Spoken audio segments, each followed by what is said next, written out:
Ibrahim Abdullah from Sierra Leone, West Africa, he asks, why Allah uses we for himself in the Qur'an?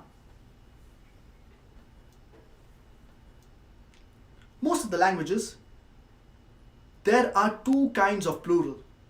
One is the plural of number, and the second is royal plural or plural of respect.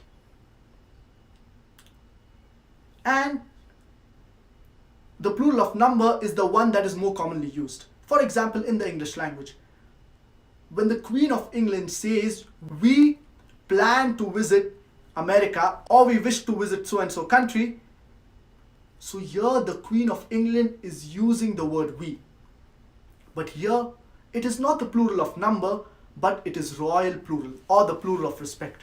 Similarly, in the Hindi language, when the Prime Minister of India or when the President of India says, hum karna chahte hai, hum, which means we. Now, when the Prime Minister of India is saying, hum karna chahte hai, it is not the plural of number, but it is royal plural and the plural of respect.